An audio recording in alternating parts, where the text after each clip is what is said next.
السلام عليكم ورحمة الله وبركاته. مرحبا بكم معنا على صفحة برويموب.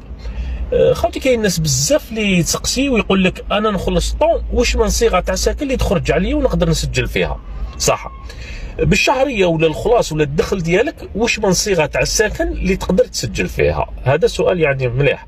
اسكو نقدر نسجل في البيه البي اديه ندير سوسيال؟ واش من سكنه اللي توالم ولا اللي تخرج على قد شهريتك؟ صح.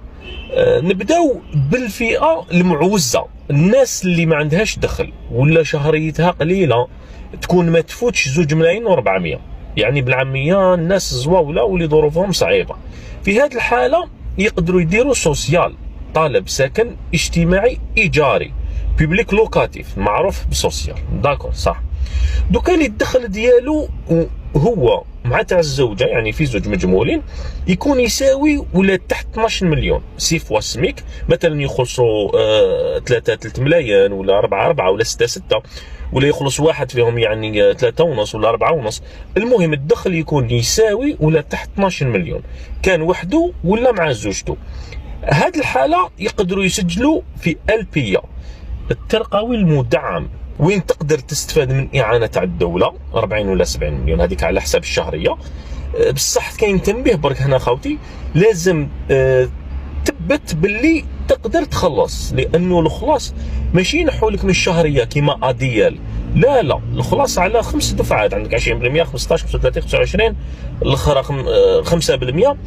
بيان سور تنقص الاعانه وتبدا تحسب. داكور، يعني اللي يخلص تحت 12 مليون من 0 ل 12 مليون ويقدر يخلص، ونأكد على كلمة يقدر يخلص الدفعات، هذا يدير البي الترقوي المدعم. طريبيا دوكا اللي يخلصوا فوق 12 مليون حتى 24 مليون في حالات، وتحت 60 مليون في حالات واحدة أخرى. توجور للزوج والزوجة مجمولين مع بعضهم، يعني اللي شهريتهم تكون مثلا 7 ملايين ل 11 ولا 11.5، المهم فوق 12 مليون وتحت 60 مليون في زوج، هادو يقدروا يديروا البي بي الترقوي العمومي.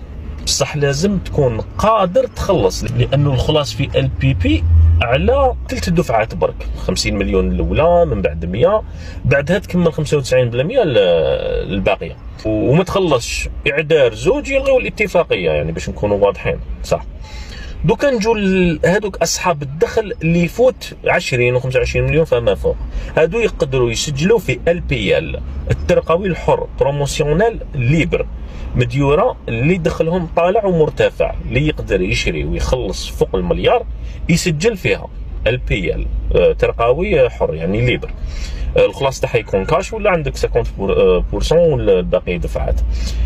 دوكا نجوكم لا ديال، ما حبيناش نهضروا عليها على كل حال مع الاول، لانه مازال ما كاش ديال 3، ما كاين حتى خبر رسمي، والوزير صرح باللي اما مساله انطلاق البرنامج الجديد لوكاله العدل فهو غير وارد في الوقت الراهن، وسيتم النظر فيه لاحقا. صح. معليش الشهريه ولا الدخل تاعهم الزوج والزوجه اللي يكون من 2,400,000 حتى ل 12 مليون سي فوا السميك. لا سنمجي كل حال رانا نقولوا 12 مليون هي على حساب سي فوا السميك تاع دوكا اللي راه 2 ملايين، هي كانت 10 ملايين 800 بس كان سميك 18,000، دوكا كي راهو 2 ملايين على 12 مليون. المهم كي نحبوا نلخصوا ونختصروا الكلام، اللي يخلصوا من 0 دينار ل 2,400,000، يعني من 2,400,000 وهبط، هادو يديروا سوسيال سكن اجتماعي ايجاري. اللي يخلصوا من 0 دينار للحد تاع 12 مليون، يعني من 12 مليون وهبط، هادو يقدروا يديروا البي الترقوي المدعم. واذا كانوا يخلصوا من 2,400,000 ل 12 مليون يقدروا يديروا اديال، بصح كما قلنا حتى يفتحوهم مازال ماشي مفتوحين صح. واللي يخلصوا من 12 مليون حتى ل 60 مليون يقدروا يديروا البي بي الترقوي العمومي، ولا ثاني البي ال الترقوي الحر بروموسيونيل ليبر. على كل حال البي ال ما فيها الشروط، ولمن استطاع اليها سبيلا يديرها.